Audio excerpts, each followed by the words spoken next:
Over 10,000 people have reached the summit of Mount Everest. Thousands have cycled around the world, but no one has ever cycled the length of Namibia's skeleton coast. Well, this just has to be one of the most isolated and desolate places on Earth. Explorer Kate Leeming is on a mission to be the first to complete the journey in an unbroken line.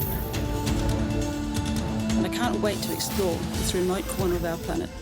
Kate is no stranger to extreme expeditions. She has cycled across Siberia, the breadth of the African continent, and through the Arctic regions. Kate's route traces Namibia's entire Atlantic coastline. Starting from the Kunene River in the north, she will cycle through the Forbidden Lands, along windswept beaches, and over the high dunes of the Namib Sand Sea to reach her destination in the south, the Orange River. This whole thing is a test of the mind. Quite incredible. There's bones everywhere. No wonder it's called the Skeleton Coast. From remote and punishing terrain. Skeleton Coast will take me too. I'm suddenly feeling a bit nervous. A harsh and hampering climate. Everything's just corroded away. Just turns iron to dust. Skeleton Coast certainly takes no prisoners. From facing some of the continent's deadliest wildlife. Lion footprint. To experiencing the raw majesty of the desert. If you're not that fit, you won't survive.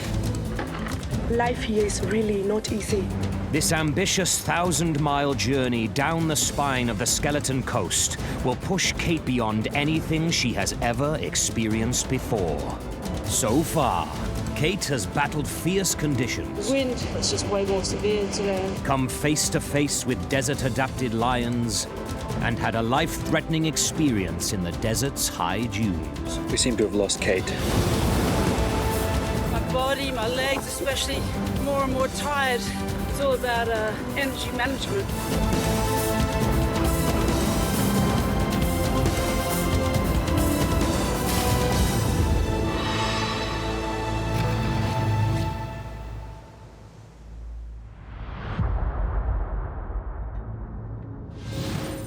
It's 7 a.m. and the sun is rising over the Skeleton Coast.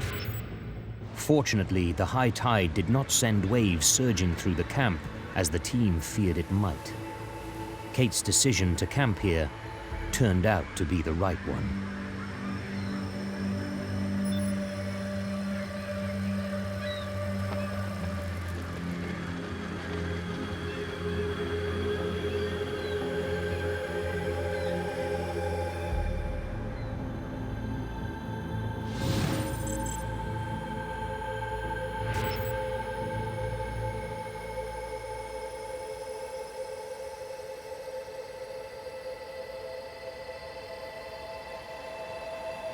Quite incredible. There's bones everywhere. No wonder it's called the Skeleton Coast. A lot of whale bones. I guess they're the ones that last the longest. But whales migrate up and down the coast here. They sort of get a lot of good food in the cold ocean current. So the strong current pushes them ashore. They get beached. And there's no help out here for the whales either.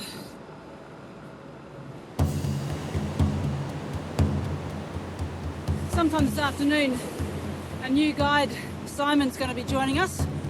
And Simon's an absolute specialist in the area that we're about to head, where I'm probably going to have to go through the sand dunes. Certainly the vehicles can't go through along the beach. And so we have to wait for Simon and get his advice about the route. Well, it's been a long day. Almost 55 k's and just about here. I wasn't expecting that there was a camping place.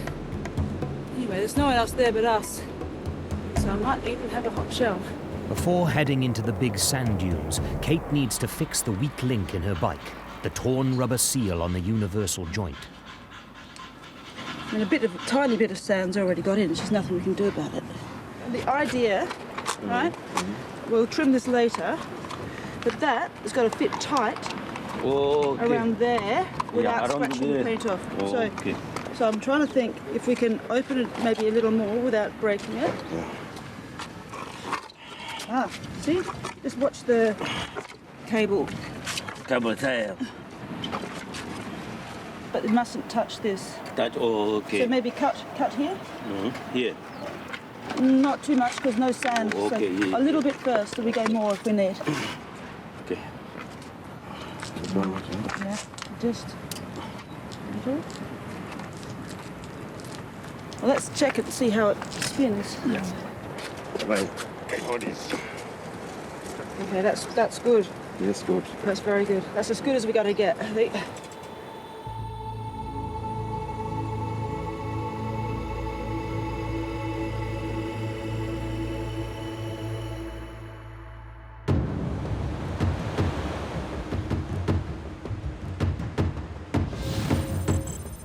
Heading down the skeleton coast, Kate soon reaches the formidable Lange Wand, a 60-mile wall of sand where the high desert dunes drop sheer to the Atlantic.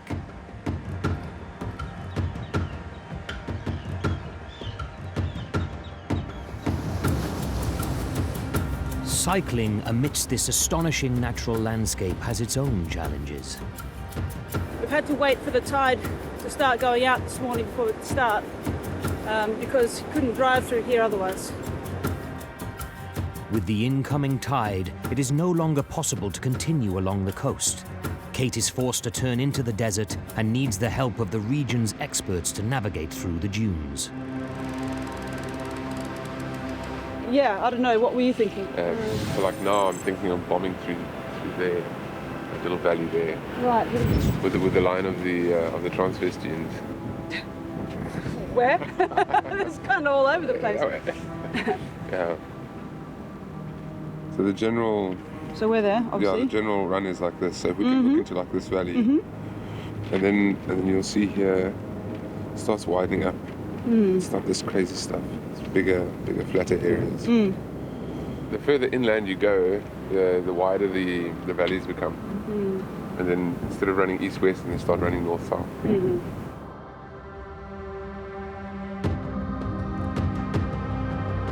The consequences of Kate losing the team here would be very serious. Kate may be motivated, but struggling through the high sand dunes is wearing her down. Accumulated fatigue is pushing Kate to her limit.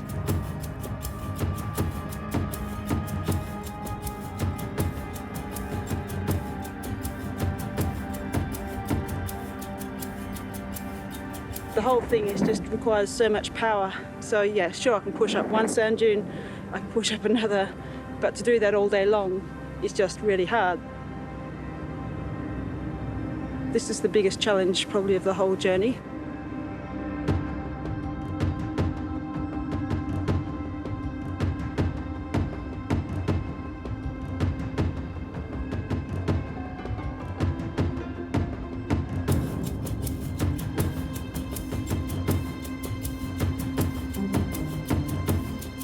Kate is spent, but the Namib doesn't let her have anything easy. Every pedal stroke is energy sapping. I say progressively, my body, my legs especially, a little bit more and more tired each morning. So, and this is a war of attrition as well. It's all about energy management. I mean, the temptation of these kind of surfaces is that I'm going to push and push and get exhausted very, very fast. I think it comes through a lot of experience of knowing how hard to push. I always try and keep it in a pretty light gear so that I have enough energy for when it gets soft to push through. So a lot of the skill all the time, I'm looking to find the easiest path. So could be that I've seen the vehicle tracks going through a soft bit and try and avoid that. I'm never bored because I'm constantly all day looking for that firmer piece of sand, looking for the more direct route. The fun bit is going down.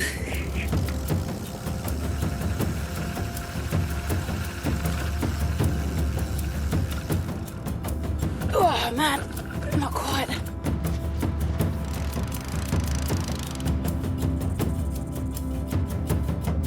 At lunchtime, we were about 110 kilometres as the crow flies to Luderitz. So we're getting there. I can see that we're really progressing well, so that really inspires me and motivates me to keep getting there.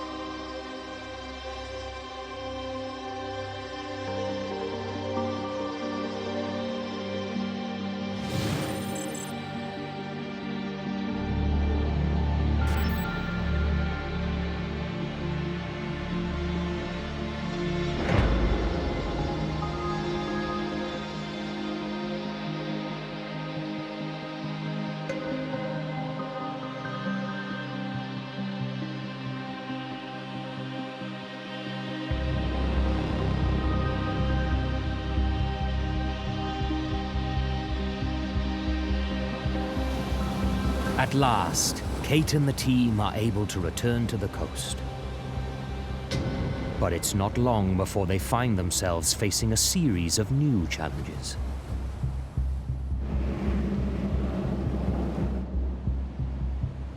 The team has to negotiate obstacle after obstacle. Repeatedly forced to clear a path for the vehicles, they must battle every inch of the way. There is no time to lose. When the tide comes in, if they are not clear of the beach, they will be swamped.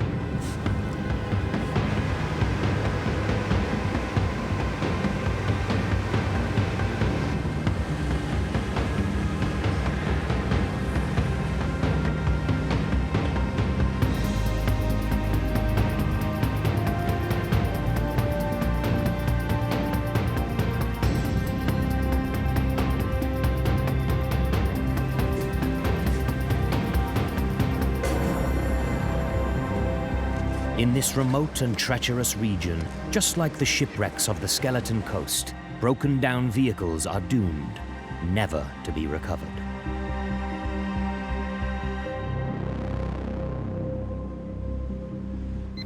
What's in now? So any time now, it's going to be good for us to cross this section. And how far is that section? It's just this little bay. Oh, a little bay? Yeah, this little bay up ahead here. So, and that bay is not very long? No, but that's the only treacherous bit. So we just need to get across that today? We need to get across that today. Then there's just a small section of dunes. You could probably go around. I don't think we can go around. There's a bit of rocks, but you'll probably be able to carry your bike over there quite easily. All right then, bye.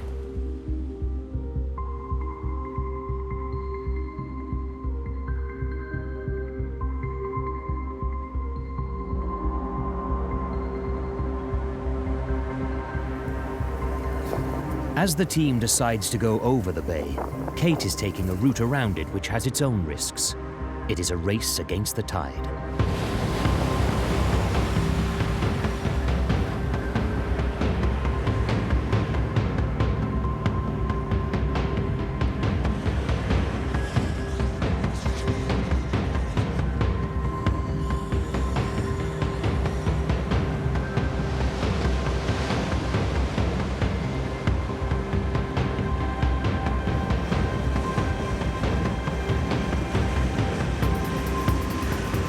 Even desert experts struggle to cross the Namib with a 4x4, let alone Kate on a bike.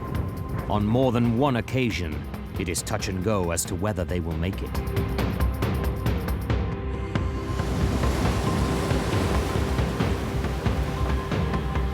Kate continues to haul her bike over the rocks as the team pushes on through the unforgiving desert dunes.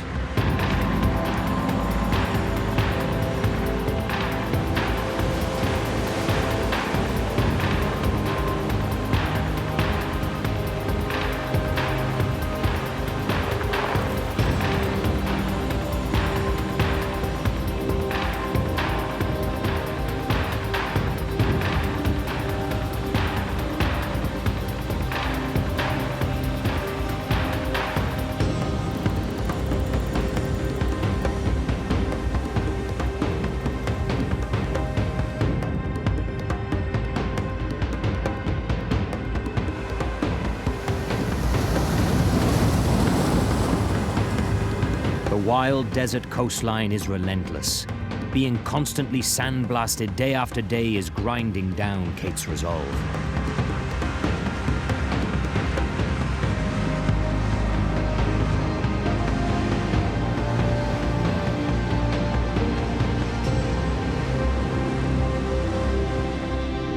Hey, there's a camp spot that we use. It's about 5 k's away from here. They're good. Perfect.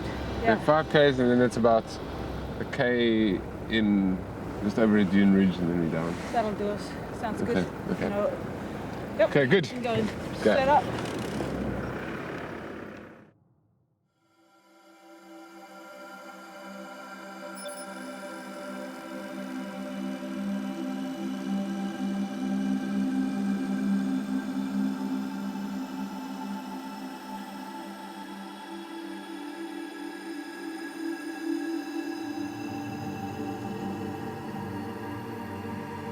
Down to her last drop of energy, Kate's spirit is lifted with the town of Luderitz now on the horizon. Just 11 days after leaving Swakopmund, Kate has finally made it to Luderitz. Having cycled nearly 400 miles across some of the most physically demanding terrain on Earth.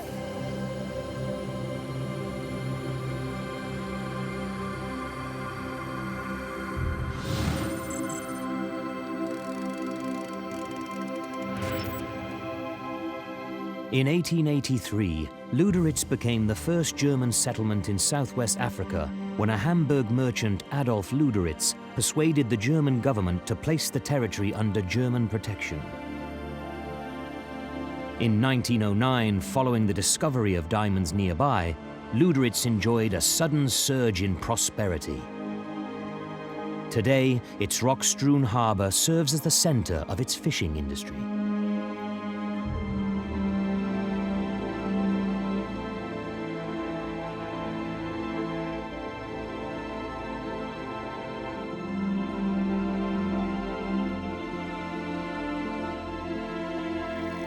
With the toughest part of the journey behind her, Kate is looking forward to a well-earned rest, and Luderitz is the perfect place to recuperate.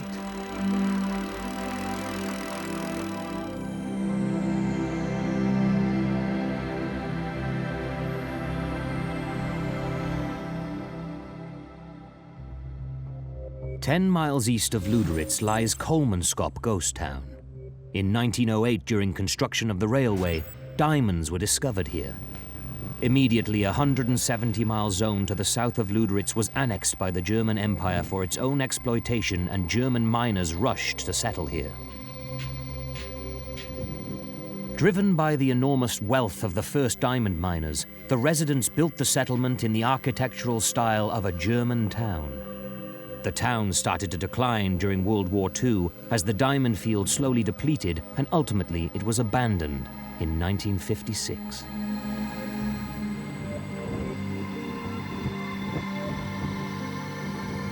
Once a town so affluent it could afford to hire opera singers from Germany. Today, Kolmanskop is slowly being reclaimed by the surrounding desert. For 110 years, the area south of Kolmanskop has been locked to outsiders.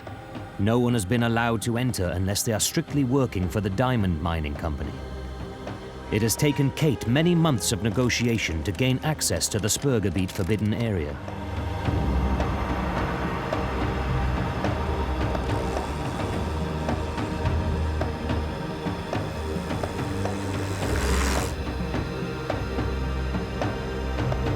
So Bergenfels is a huge natural arch that juts out over the sea. I think it's about 45 metres tall. I've been really looking forward to actually seeing this incredible landmark. I've just seen photographs of it, but going and seeing the real thing, there's no substitute for that. It has taken the forces of nature millions of years to carve the exquisite Bergenfels arch out of the dolomite rock. With the entire area closed to the public, Kate can now count herself as one of the lucky few who have witnessed this natural marvel.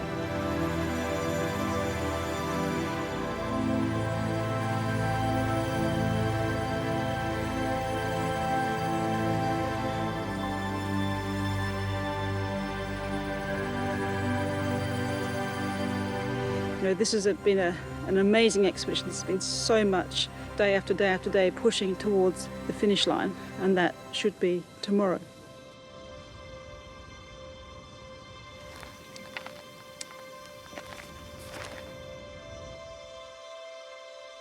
Most species found in the Sperrgebiet are endemic, making it one of the world's top 25 biodiversity hotspots.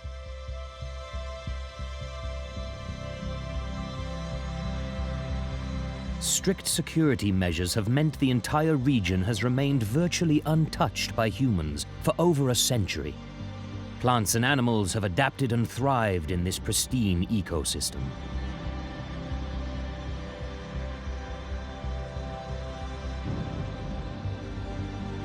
Nestled between the golden dunes of the Namib Desert and the Orange River lies an oasis. The mysterious town of Oranjemund is a sight for Kate's sore eyes. Namdev phoned and said for them, my journey ends at the gate. Brilliant. All right, well, we better go through the gate. But for me, the real journey ends at the mouth of the Orange River. Built solely to service diamond mining, for 85 years Oranjemund was closed to outsiders. Tight restrictions kept visitors at bay, and anyone with a criminal record was not allowed in the town. It is not only Kate who seeks the green sanctuary of Oranjemund's streets. Wild oryx freely roam the town, preferring to coexist with the accepting locals.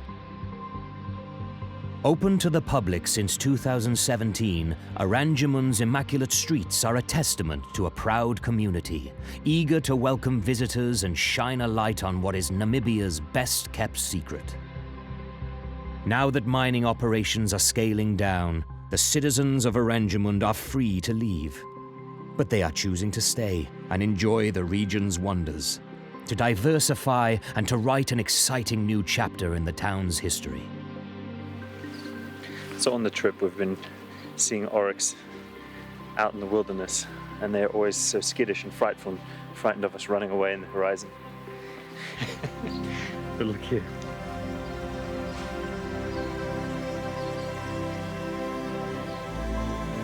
In Oranjemund they just live in the streets.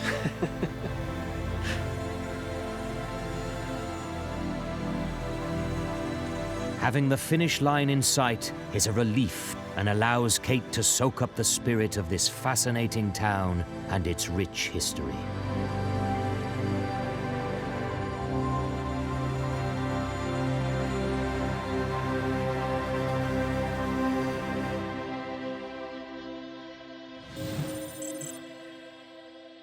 Over the final 9 miles, Kate pedals towards the setting sun, savoring every last moment of this magical journey to the mouth of the Orange River. Exhausted but elated, Kate has at last reached her final destination. It has been an unforgettable journey through a truly extraordinary land. Every journey becomes a little bit part of me, and it becomes a part of who I am. And learn from those things and grow from them. There were some really tough times when everything was against me. Everything was against me. It was the wind, it was the sand, it was the tide, it was those enormous sand dunes. But if actually, just by sticking at it, even if it seems hopeless at the time, just by moving through, we've pulled it off. So that's pretty cool.